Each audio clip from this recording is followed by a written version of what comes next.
Благоустройством мы пытались заниматься в том числе самостоятельно. Например, в прошлом году с предыдущим главой управы отрабатывали. Он говорил, что асфальт положить пока невозможно, но он здесь разровнял дороги при помощи песчано-гравийной смеси. Еще ранее мы инициировали закапывание одной из луж, то есть также песчано-гравийную смесь нам выдали, и мы вот как бы жильцы самолично закапывали одну из луж. Было реально страшно, потому что было стыдно перед водителями за состояние дороги, потому что машины постоянно скребли днищем асфальт. Это раз. Второе, во время дождей, из-за того, что тут очень большие ямы были, было уже сложно не то чтобы проехать, да, было сложно уже пройти, потому что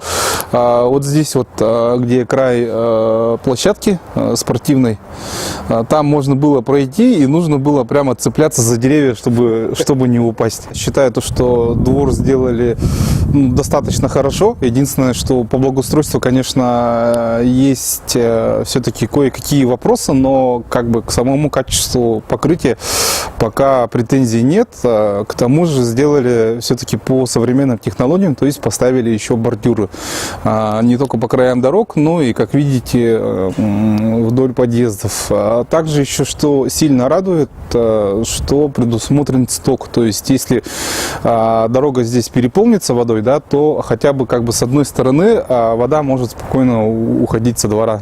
Здесь, скажу сразу, работы были проведены по инициативе жителей этих домов.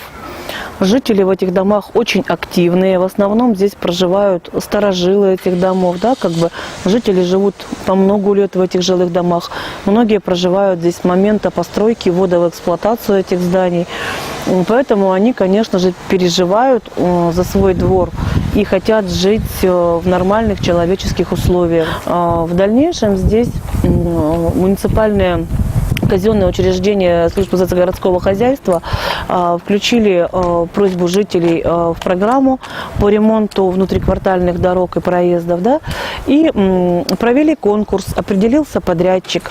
Он здесь подошел как бы очень ответственно, серьезно к решению данной проблемы, как бы, и к реализации всех ремонтных работ. Изначально была произведена здесь расчистка дворовой территории от всех старых сыпучих материалов, которые завозились как бы, да, в этот двор. Проведена планировка, значит, были все проведены измерительные работы, уровни по этому двору. Потом произвели укладку бордюрного камня, рассчитали все точки по уклону воды, как она должна правильно, в какую сторону уходить, да, и только лишь потом уже была произведена укладка асфальтобетонного покрытия. Подрядчик отработал, еще раз повторюсь, здравствуйте, очень качественно, очень быстро. Все его работы были с нами согласованы. Мы ежедневно мониторили весь процесс его работ, то есть мы с ним были на связи утром, днем и вечером. Знаем как бы каждый сантиметр, как здесь сложился. Ну и надеемся, что в дальнейшем эти работы себя оправдают.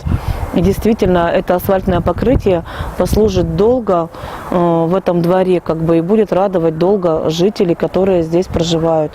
Конечно же, не может быть все идеально, да, есть свои небольшие недочеты, как я уже раньше вам говорила. Это в плане того, что здесь, конечно же, не были предусмотрены устройства пешеходных зон для граждан, для жителей этого дома, да, вот, что, конечно, не является как бы, безопасным. Но посмотрим, что мы сможем сделать по данному вопросу, как бы эту проблему я озвучила нашему руководству, да. Хотелось бы, чтобы было, конечно, озеленение, возможно, улучшение детской площадки, ну и я думаю, нет предела совершенству.